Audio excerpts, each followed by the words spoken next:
여기 화목해 보이는 한 가족이 있습니다. 바다를 보러 함께 여행을 나온 것 같네요. 다른 가족들이 자리를 뜨고도 한참 동안 먼 바다를 하염없이 응시하는 남편. 그는 무슨 생각을 하고 있는 걸까요? 저 수평선 너머처럼 아직 가늠할 수 없는 그들의 미래엔 어떤 이야기가 다가오고 있을까요? 영화 다가오는 것들입니다. 갓 황혼의 나이에 접어든 주인공 나탈리. 그녀는 존경받는 철학 교사이자 자기 가족을 챙기는 좋은 엄마이고 정신 상태가 불안정한 어머니를 성가셔하면서도 살뜰하게 보살피는 바람직한 딸이기도 합니다. 그녀의 삶은 큰 풍파 없이 무척 평탄해 보이죠. 하지만 그녀는 벼랑간 인생에서 가장 큰 변화의 시기를 맞습니다. 우선 시작은 시위로 인해서 소란스러워진 학교 상황과 저서도 더 이상 잘 팔리지 않아 표지를 눈에 띄게 바꿔보면 어떻겠냐는 편집진들의 제안으로 시작됩니다. 가벼운 불평으로 넘길 수 있었던 이 사건들이 채 끝나기도 전에 엎친 데 덮친 격으로 남편이 외도를 고백하고 그 와중에 어머니까지 세상을 뜨고 맙니다. 25년의 긴 시간 동안 옆자리를 지켰던 남편은 말할 것도 없고 평소 귀찮게만 여겨줬던 어머니마저 떠나고 나니 그 빈자리가 크게 느껴집니다. 이별 여행을 온 부부는 한때 가족 다 함께 바라보던 바다를 이제 각자 따로 바라보고 있습니다.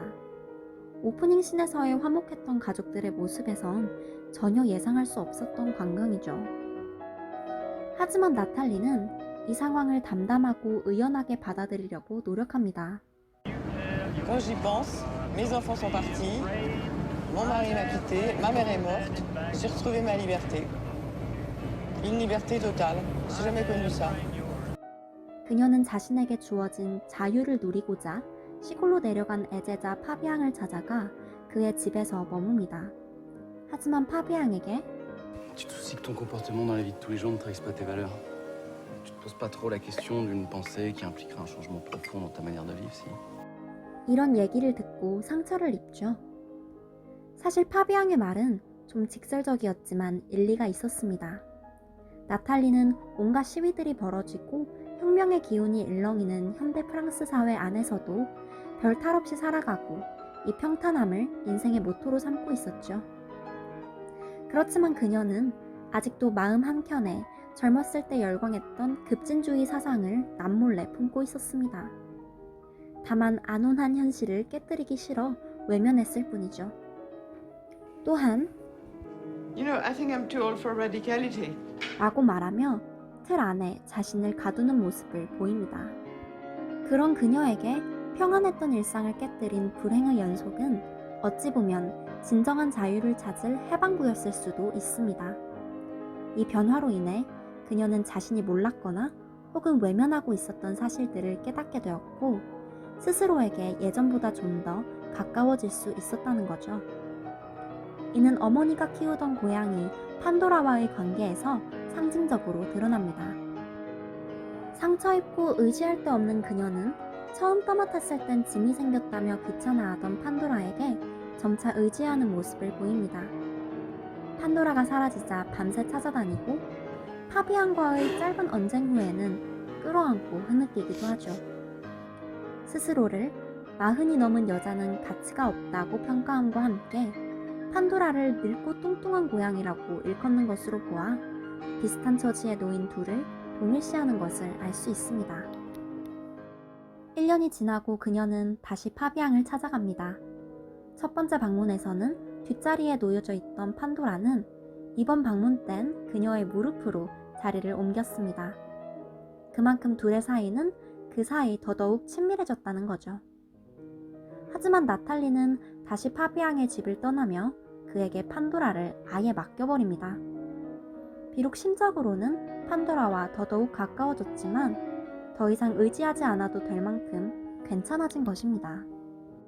이 관계를 다시 해석해보자면 예전에 나탈리는 자신의 진정한 정체성을 잃어버릴까봐 두려워하면서도 스스로에게 온전한 친밀감을 느끼진 못했습니다. 하지만 삶을 뒤흔든 큰 불행 이후 시간이 지나고 상처가 치유되며 그녀도 성장해서 정체성을 다시 확립하고 더불어 자기 자신에게 진정한 자유와 독립을 허했다는 것으로 볼 수 있겠죠. 급진주의 사상을 추종하는 파비앙에게 판도라를 입양시키는 것은 어쩌면 그녀도 늘 끌렸지만 애써 외면해왔던 그 사상에 다시 몸담고자 한다는 상징으로도 보이네요. 1년이란 시간. 손주의 탄생을 제외하고 표면적으로는 아무것도 변하지 않았습니다. 하지만 나탈리의 표정은 보다 평안해 보입니다. 그녀는 수업에서 이러한 문장을 인용합니다. Malheur à qui n'a plus rien à désirer, il perd pour ainsi dire tout ce qu'il possède, on jouit moins de ce qu'on obtient que de ce qu'on espère, et l'on est heureux qu'avant d'être heureux. 그녀는 말 그대로 가진 것을 모두 잃다시피 했습니다. 거기서 달라진 건 별로 없고 아직 원하는 것을 딱히 얻지도 못했죠. 하지만 그녀는 담담하게 행복해 보입니다. 가족들과 오붓하게 명절을 보내고 손주에게 자장가를 불러주며 일상 속에 아직 남아있는 행복을 영위하는 그녀를 비추며 영화는 막을 내립니다. 도시에서 10년이나 거주하던 판도라가 숲에 들어간 지 반나절 만에 고양이의 본능을 발휘해 쥐를 물고 온 것처럼 변화에 적응하는 것은 모든 생물의 본능입니다. 중요한 것은 어떤 방식으로 적응하느냐죠. 이 질문에 나탈리는 꽤 괜찮은 답안을 보여줍니다. 그녀 역시 좌절하고 때론 울기도 합니다. 하지만 그녀는 거기서 멈추지 않고 자기 스스로를 돌아보고 앞으로 다가올 것들을 굽어볼 기회를 찾죠. 그리고 끝내 자신이 진정 원하던 것, 그리고 자기 곁에 아직 남아있는 행복들을 새로이 발견하고 이를 누리며 삶을 이어갑니다. 우리 모두 굳이 입에 올리지 않아도 다들 아는 큰 변화에 직면하고 있죠. 어떤 분들에겐 삶을 뒤흔드는 큰 위기가 되었을 수도 있습니다. 좌절해도 괜찮습니다. 드러누워 펑펑 울어도 괜찮습니다.